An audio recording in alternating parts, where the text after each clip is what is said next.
Hi Renuka, welcome to our podcast, The Artist, and thank you for being here. It is so lovely to have this face-to-face interaction with somebody I've totally admired with a great body of work. So Thank you. thank you for being here. No, it's my pleasure entirely. Renuka, I saw your film Loop Line, and I just thought it was such a heart-touching film. And it is one of the 113 films that has been selected for the Oscars 2026, and That's right. the only animation film from India. So how does that feel? I think it's a surreal feeling Hmm. because there are a lot of makers who kind of make films either for commercial viability Yes. or for awards and festivals, and so they are geared towards a particular gaze or particular type, and they've done all the math about which festival accepts what type of films, and it's you know, and Loop Line was something which was so authentic in a way, Hmm. something that just followed a very natural route without any expectation, Hmm. and therefore it's even more empowering, um, to kind of encourage me to go on, tell the stories that I want to tell in the manner that I want to tell them. Hmm. Hmm. So Hmm. I think that is a confidence that I got out of this entire process of Loop Line, Hmm. and I think it's very essential for any filmmaker, Hmm. you know, who is struggling with sort of the art versus economic viability issue, which is very evident in our country. Yeah. So when that was taken out for me, when Hmm. I heard that animation films actually, especially shorts, Yeah. don't really have any distribution network or Yeah. anything of the kind, it Yeah. kind of just freed me Yeah. from that entire, yeah. You got freed out of that. Is such a liberating thought, Renuka, Yes. coming from a filmmaker, coming from an artist like you, that it just freed you, saying that okay, it's not, I don't have to bother about it, Yeah. which is such an important, and I would say it's something that filmmakers should feel, somebody saying that I should not bother about it. Just elaborate a bit, that why was it freeing for you? Because when you have economic viability in your head, Hmm. then the first thing you think of is how to get the audience in. And you either, as I said, think of an audience for film festival, Yeah. then it's a calculation of a particular, maybe a Western gaze, with Hmm. the subjects that they find interesting, Yeah. to fit into their programming. Yeah. And so it's a very different world, and you require a lot of experience, which actually I don't have with film festivals. Yeah. um, Even the live action work that I've done, one Hmm. was for a general release and one was for a direct to Netflix platform. Yeah. So that was also not, very. I mean, I didn't calculate very much while I was making those films, Hmm. but I think that when I did Loop Line, when I spoke to my collaborators for Paperboard Design Studio, in fact, Soumitra Ranade, who happened to be my friend, Hmm. and we shared our projects at the co-production market at NFDC Goa Hmm. in 2016. So I've known him Hmm. very Hmm. well, and he was Hmm. very clear about the fact that this is a great script, but if you're planning to make it an animation, it's very difficult to find producers for. And so when I decided that I want to put in my own money because it's my story, Yeah. and nobody is compelled to tell your story except yourself. So I decided to save up and put my own money where my mouth was. And that itself is a freeing thing, because then you're not Yeah. answerable to anybody else's money, and that's Yeah. something that I'm very particular about, because growing up in a middle class Maharashtrian family, I that is one of the first things, that there is no money to waste. you don't waste your own or anybody else's money. So, Yeah, yeah, so all these absolutely. dreamy, artistic things, like not on anybody else's money. If I had Yeah, to do it, I had to do it with, and that also is freeing in a way, because then whatever happens with it, I yeah, have to pay for it, and I'm yeah, willing to. yeah, yeah. So tell me, you did not think of the audience because, of course, you had the, power of the money, which was on your side, which is very important for Exactly. an independent filmmaker, independent artist going out there and putting their work. But at any point right now, do you feel any kind of pressure, uh, and also the kind of pressures which artists might face, when they're putting their money into their passion No, projects? absolutely. I feel that it is out of a great, place of privilege that I could actually take that decision, because Yeah. I'm also an actor. I earn out of Yes. acting, Yeah. and so I can put in that kind of money. Yes. Um, for independent filmmakers, it is such a difficult job to Yeah. find people first to kind of, have trust in your vision, and Yes. therefore be collaborators, Yeah. whether financing it, producing it, Yeah. and you're also struggling to make a living. Yeah. So it's a very, very difficult choice. Yeah. And that's exactly why I feel that people who are in my position, and where one has a body of work, Yeah. one can fall back on other things that kind of pay your bread and butter and plus, Yeah. uh, that we should actually be able to take those risks. But Yeah. I can only say this for shorts, because making feature length films is so expensive. Yeah. Animation is even worse in terms Yeah. of expense. But Yeah. even normal feature length films, Yeah. uh, they're very, very expensive to make, Yeah.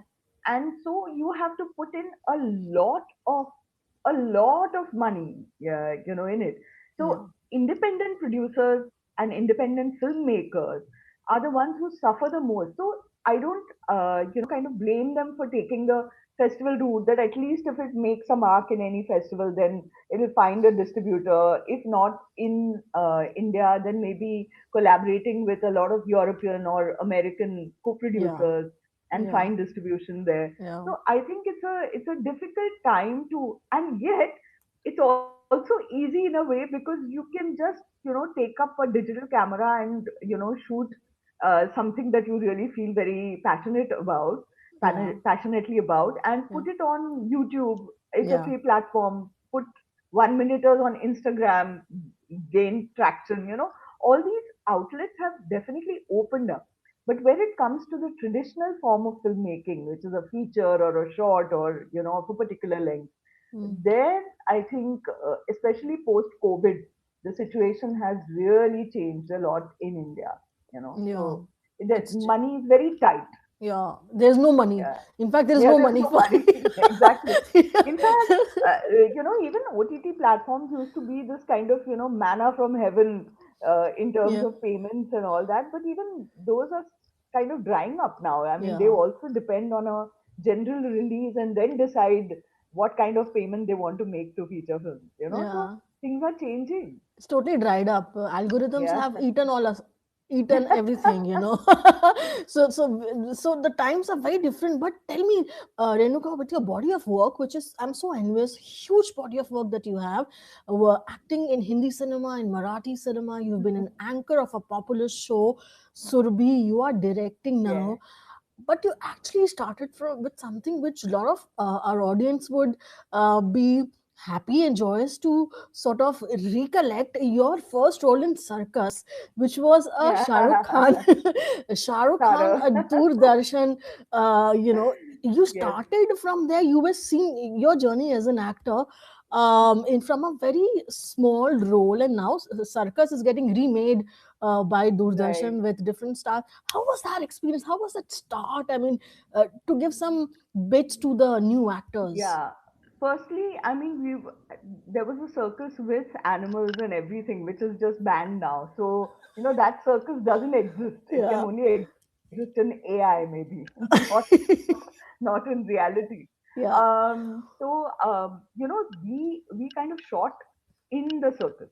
So Wow. we really got a feel for how the circus operates. And Yeah. we could resonate with all the acrobats and the people who we were playing on screen, because we were Yeah. practically living with them in their tents, and were there with them the whole day. We observed their lives and how they Wow. are trained. And so it was not just an acting experience, but it was an enriching life experience for all of us. Yeah. And you know uh, time and again one has to kind of get out of one's very insulated houses Mm. and look at life from different perspectives. And that's the advantage of being an actor, because then you're playing somebody who otherwise you might not have ever met in your life. And that Yeah. was an advantage. This was the first time that I was going outdoors with any people apart from my family. So it was Wow. like very, very different for me. I was one of the people who were slightly new to the industry. The others, Mm. there were a lot of people who had already made a mark with Nukkad, Shah Rukh Khan with Fauji, Wow. and so they had already done a few things, and I was practically new at that time. I'd come from theater basically. Yeah. So all these things were like, I mean, my jaw had dropped the first day, and it didn't come back into place till the Yeah. end. And then the aftermath and Yeah. how it was received. And and it was fabulous. And of course, Shah Rukh being a star already, so there was this feeling of okay, oh my god, I have to play a part like of his childhood friend. And Wow. I kind of have feelings for him, but he doesn't reciprocate that kind of space. And so we had pretty very, very sweet scenes together. So it was Yeah. a bit intimidating for me in the Yeah. beginning, Yeah. definitely. But I think that he's such a comfortable person, Mm. as a person, that I mean, it so he doesn't have any. He used to not have any filter. That so what he was, that's the thing that you were shown, Yeah. and that's the way he was. And it was really very nice to work with him, because I think both of us, coming from theater, Yeah. there is a particular attitude that we all theater people have, Yeah. Yeah. addressing scenes, improvising, Yeah. trying to put in something extra. Yeah. And while doing that, the give and take that we had, we formed a very nice working relationship. And he's a great professional to work with.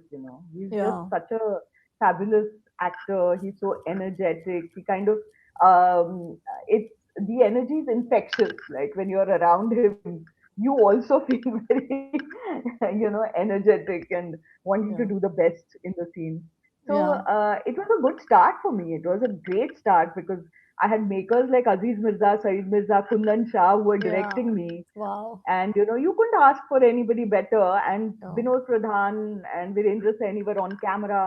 These Yeah. are legends of our industry, Yes. and I got to Yeah. work with them in the very Wow. beginning. Wow, wow, wow. Yeah. So that is such an envious point. But also, Renuka, you said coming from theater and you got into circus. Now, how when you are looking back now, when you look back when you started circus, would you like to sort of add a bit in terms of how does the environment where you are coming from as a Hmm. person shape you as an Hmm. artist, because you Yeah. automatically were coming from a family Hmm. background that was rich in Hmm. theater, that was rich in literature, Hmm. that was rich, you That's right. already had film critics in your family, and then you were and then you got into acting yourself. So, how does a person's environment affect you as a person, as an artist? I think I've always felt that an open mind is the greatest education. Awesome. So Yeah. I think that's exactly what my environment gave me, Mm. and an exposure to all kinds of art. My mother was very insistent on engaging with, say, sculpture, painting, theater, dance, music, and we have such a lot of that in our country. And from ancient and very classical arts to modern, art and architecture. So I think that that exposure itself gives you a certain way of looking at life. And I think your acting is also a reflection of your life experiences.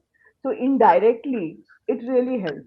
The other thing that helped was the discipline that we have in our theater. Yeah. I did only amateur theater. I did not do any commercial theater. Mm. So there is a certain,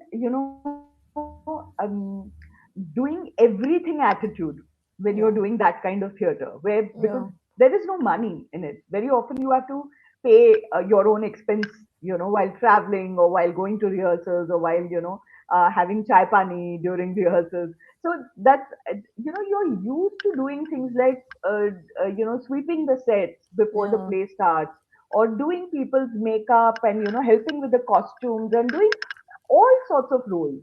Yeah. So that is something that, grounds you and doesn't keep you like floating, ki, you're just an actor and you don't need to do all these menial jobs. No, all Yeah. this is your job as a Yeah. theater person, So that is something that I carry till today. No Mm. job for me is any less or any more. And I think all hands are important to, kind of bring about that final performance that happens Yeah. in front of the camera or in front of the audience, theater audience. Mm. So that's another thing, that it gives me an inquisitive attitude, a curiosity, a kind of, you know, what do you say, immense gratitude Yeah. for everything that is happening, and the instinct to learn new things constantly, to keep upgrading oneself. So I think all these things, observation, it helps you observe, it Yeah. helps you listen. Yeah. Very often people don't listen, and Yeah. listening is such a great art. It enhances any performance, I think. Yeah. So all these Awesome. things came from my environment indirectly, and also my theater experience. Awesome. So you would definitely recommend artists who are starting out to be actors to enrich yourself first as well, and Yes, also go practice theater, do theater, and do not, yes, ignore it as something that lot of artists say, it's so difficult, to paisa nahi hai, ye hai, wo hai, everybody has excuses, but you have lived it. You are yeah. recommending that every actor should go and One should, because it gives you a great attitude, and also it gives you a certain confidence, mm, because there's only you on the stage in theater. yeah, There is nobody else to help you at that time. There is no cinematographer, there is no cut, there is no retake. yeah, So you have to put in everything that you have when you're on stage, yeah. and it can make or break the performance that you're presenting. So Yeah. I think that if you're not interested in theater as an actor, it's possible that you don't really like theater, Hmm. but you prefer, performing in film or TV or whatever. But I think that the grounding that it gives you, the kind of homework that it makes you do, is very, very essential. So you work on your body, on your voice, on Yeah. projection, and then holding back when you're in front of the camera, because you can't keep projecting emotions like you do in theater. Mm. So it's a learning experience which is like none other, I would say. Learning experience like none other. Perhaps that gives you a mastery over your own self at the very beginning of your career. So, Renuka, tell me this. Your next big role came with Hum Aapke Hain Koun. And it was cherished, admired, and it sort of made you jump to another level as an artist. How was that? How was that experience? Hum Aapke Hain Kaun, I still look back and feel it's such a surreal experience that I had. Hmm. I mean, it was such a beautiful time. Yeah. And it was a beautiful time because Surajji and his family are such wonderful, beautiful, kind, gentle people. So passionate about the work that they do, Yeah. and so caring about people around them, people who Hmm. work with them. Hmm. In the 150 days that I was on the set of Hum Aapke Wow. Hain Kaun, Hmm. I never once saw Surajji demeaning anybody, disrespecting anybody. talking at a higher volume with somebody. And I'm sure there must have been so many situations where things didn't go right, Mm. but he approached it with such grace and kind of just completed the film with complete conviction and honesty. And I Wow. think it was such a beautiful part of of my life, Mm. because not only because it was one of the biggest Hindi films that were being made at that time, and Yeah. to be part of an ensemble cast where even the character actors were given such a lot of space to emote and to have their day in the sun in the Mm. film. I think Lovely. that's something that you very rarely get, in Very your first rarely. Hindi feature film. Yeah. And the kind of response that I got after that was even more overwhelming. Yeah. I mean, I would have thought that it just didn't, the film ran for 2 years. I mean, Wow. that's so rare. That's so rare. It's iconic. And to be a part of that, and people still remember me by that, not only within India, but all over the world, wherever we have our diaspora. Yeah. So Yeah. it's just a great feeling to be known Yeah. for something that iconic. I And mean, it was yeah. such a pleasurable thing. So, that adds to it the kind of nostalgia and the love that I feel for it. It's Yeah. really, it's very difficult to recreate. It won't get recreated now, because now hearing about it, I'm getting goosebumps. 150 days shoot, Yeah, running in a theater for 2 years. yeah, I mean, can you even think about in the next coming times that something like this is going to happen? Because now we're heading towards very different times. I mean, we're heading towards yes, AI yes. times. I mean, the even the Yeah, films my getting scary released. time. Yes, yes, Yeah. yes. So Yeah, the especially I feel for our animators because I think, that the first job actually that could be cut out is writers and animators. yeah, And, those are actually people who are struggling to do yeah, work. yeah. So I think that it's very difficult, Yeah, yeah, Um, yeah. I want to talk about AI specifically more when it comes to 150 years and 2 years. But before that, just completing your journey of Hum Aapke Hain Koun, and hmm, also then you did a very important show, Surbi, which was another Surbi, yes. level, which pushed you to another level as an artist. How was that? How did that come? Because I remember everybody watching Surbi. It's a Surbi ka time ho gaya hai. And writing letters. Yeah, It imagine. was So one of the yeah, rare shows the, where, parents weren't afraid of, yeah, of allowing their children to see TV, because otherwise that was a big battle at that time. That parents yeah, thought, "Arey, this TV will come and, take away their attention from their studies or their whatever extracurricular yeah, activities, and, yeah, people would just sit in front of the TV." But this yeah, was a place where they were even learning and they were getting yeah, information about art and culture and about our country. And the whole yeah, approach of the show, I think, was so beautiful because for both Siddharth and I mean, the whole point of being very proud of being Indian. And what yeah, do you exactly mean by that? Do we actually know yeah, what kind of country we are living in? yeah, Do we know the people from other states, what yeah, they eat, what their artists are like, what their crafts is like, what are their textiles, yeah, what are yeah, they best known for? And we really don't, because yeah, I mean, there are certain things that we do learn in geography or history, but beyond that, yeah, when we say we are proud Indians, what are we exactly proud of? And so the journey of Surabhi was about this discovery, which is yeah, also a discovery for both Siddharth and I. And I think that kind of showed because we were all learning along the way, along with our yeah, audience. yeah, And of course, the Sawal Jawab tied it up because yeah, of the kind of involvement that it brought in from our audience. yeah, So it was also a very different time. Let's just yeah. be very clear Letters. that, I mean, you were getting letters, handwritten letters. When is the last yeah. time we actually thought about that? In fact, Surabhi was the first to introduce the concept of competition postcards.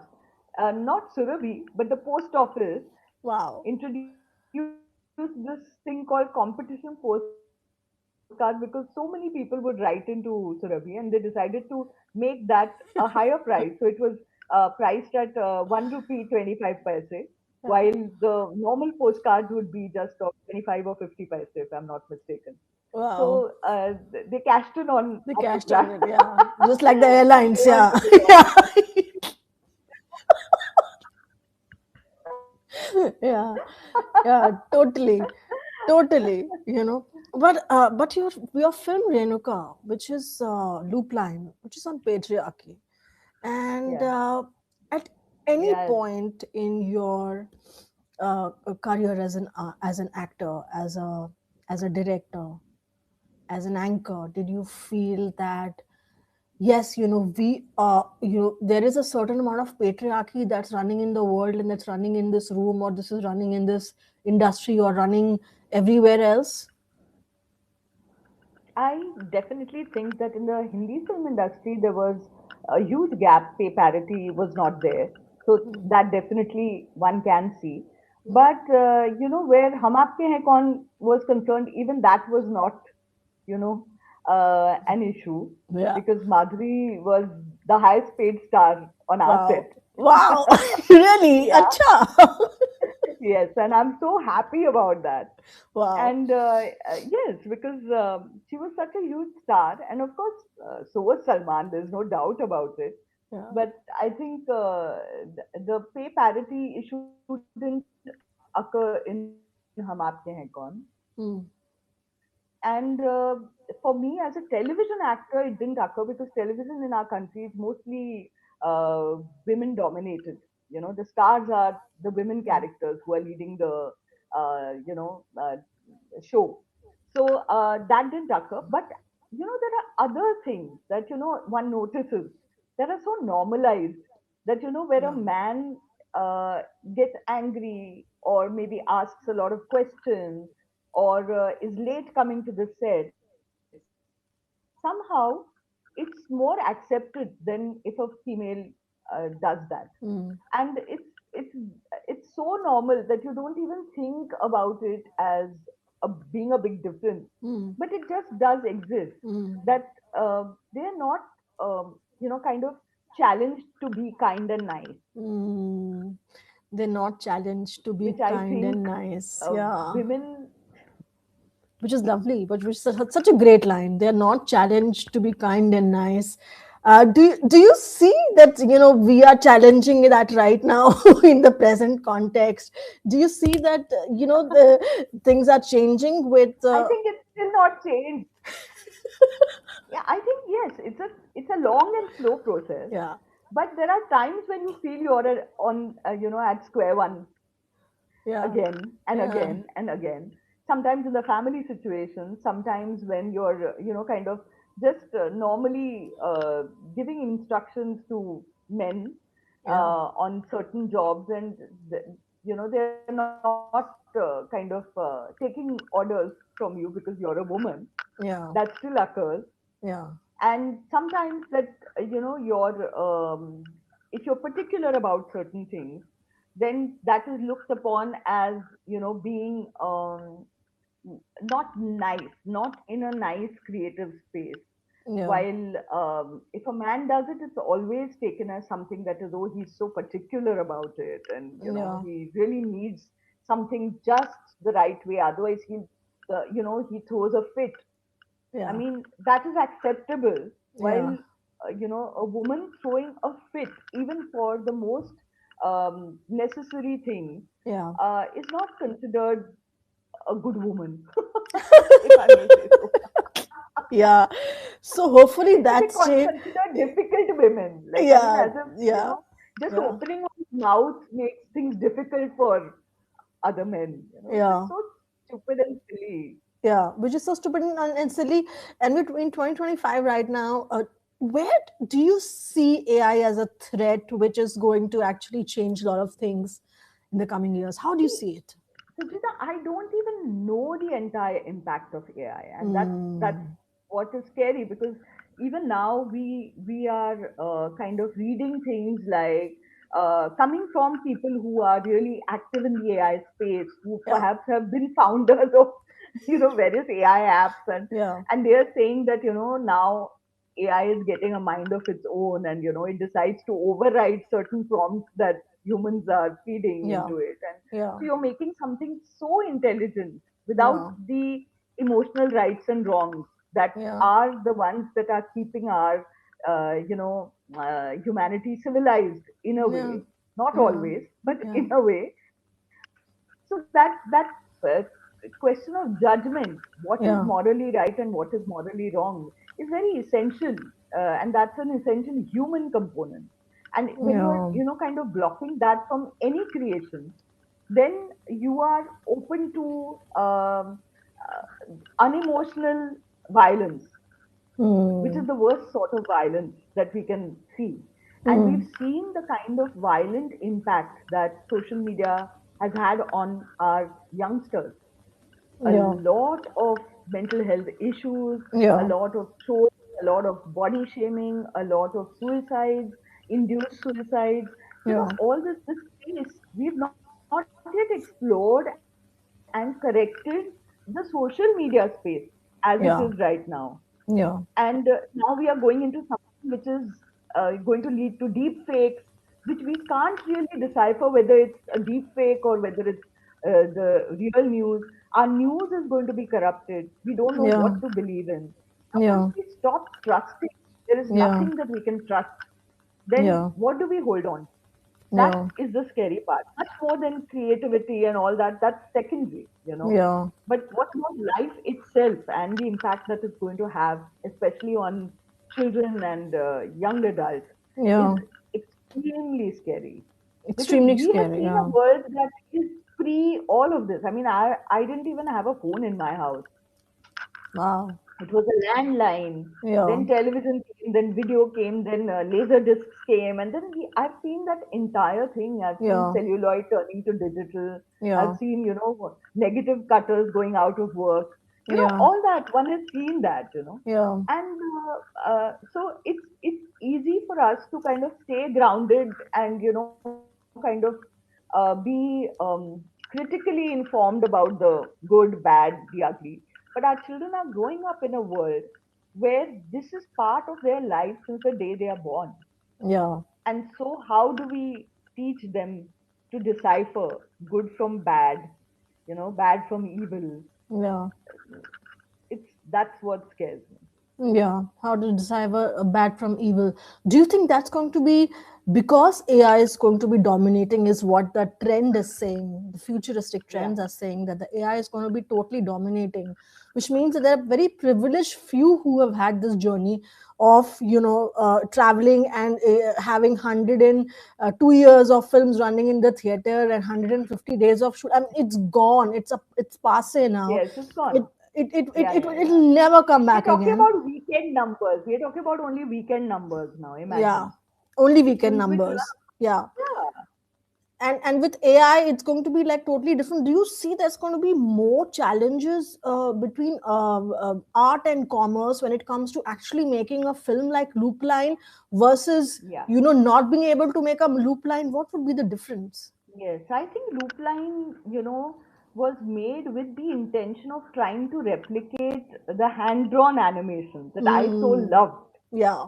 As a child, the maestro of animation, Ram Mohan ji, Yeah. was luckily a family friend. Hmm. And I had visited his studio where I saw the cell Hmm. animation being made, Yeah. and how Yeah. it's shot.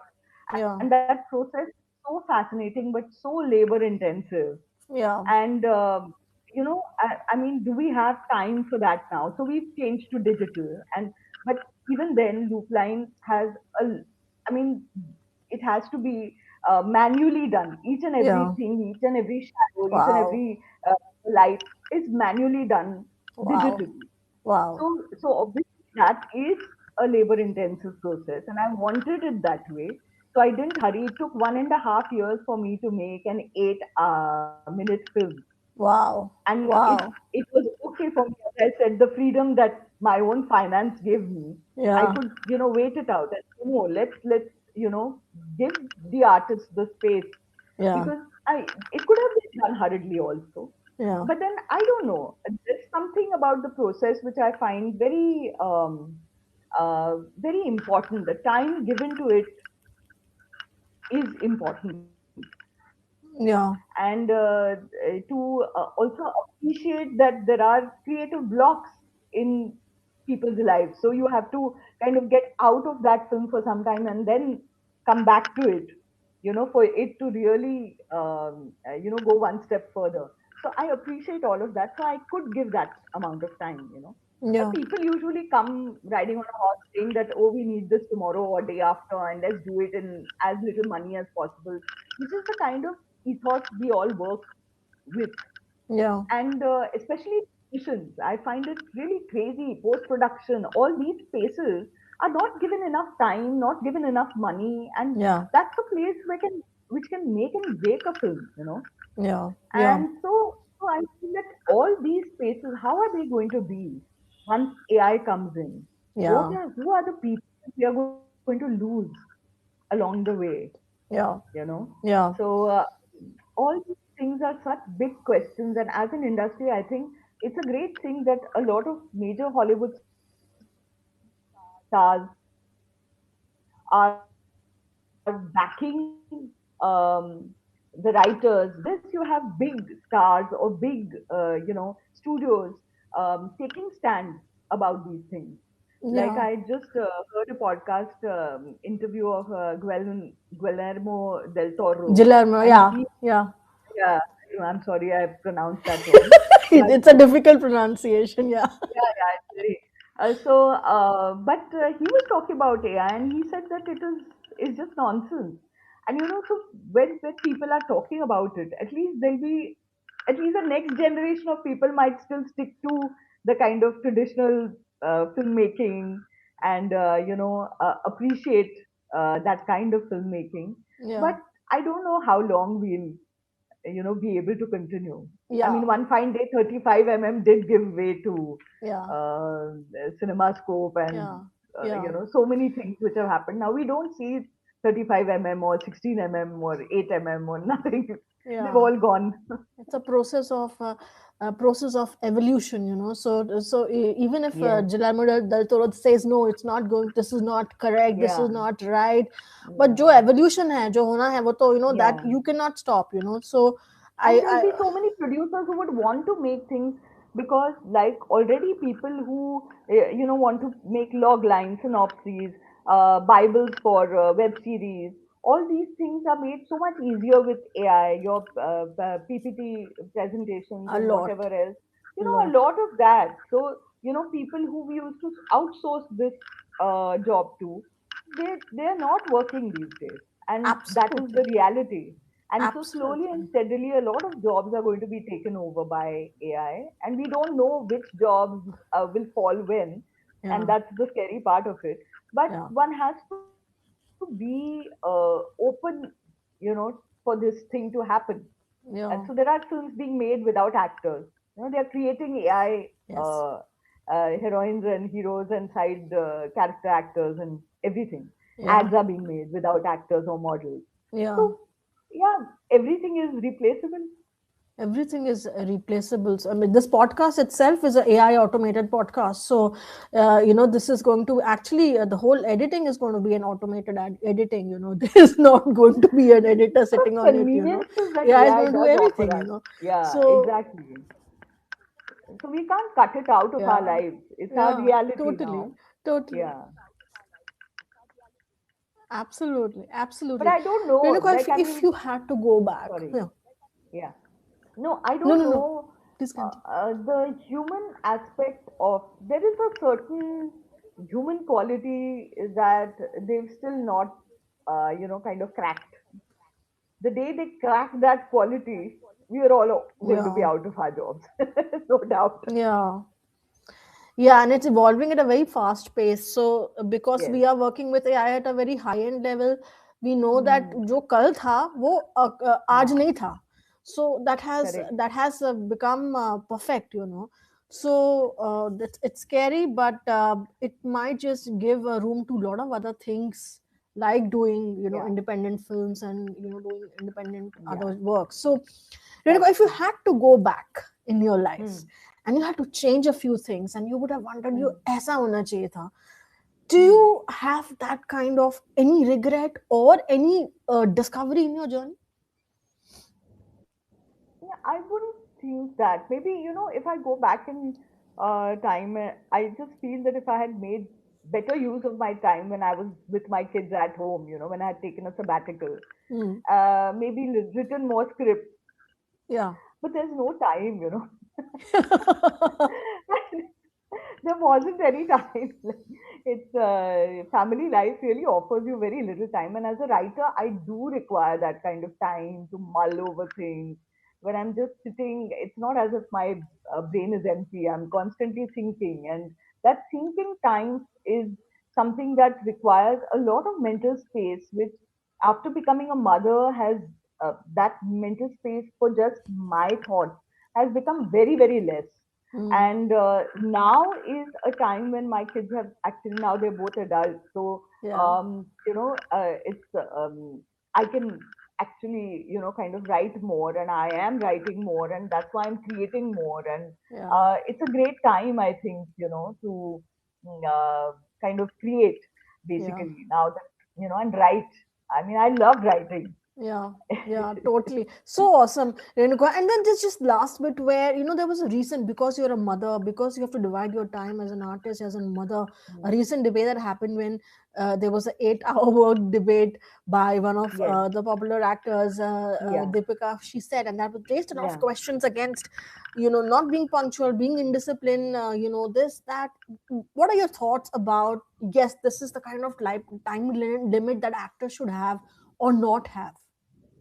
See, there are some actors. It's such a personal thing, Yeah, because there are some actors who can work for 12 hours and who want to work for 12 hours. It's a choice, yeah, you know.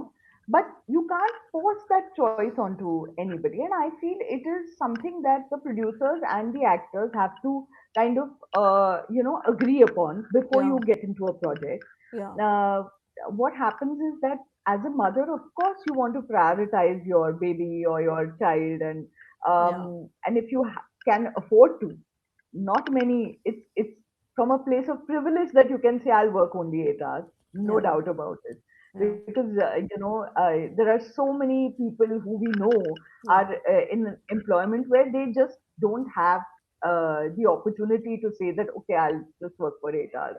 yeah, So, as an actor, I would say that a lot of male actors also yeah, have already, it has nothing to do with babies or nothing like that, but they've already set that standard long ago, and it's yeah. accepted quite happily Acha. by producers. Yeah.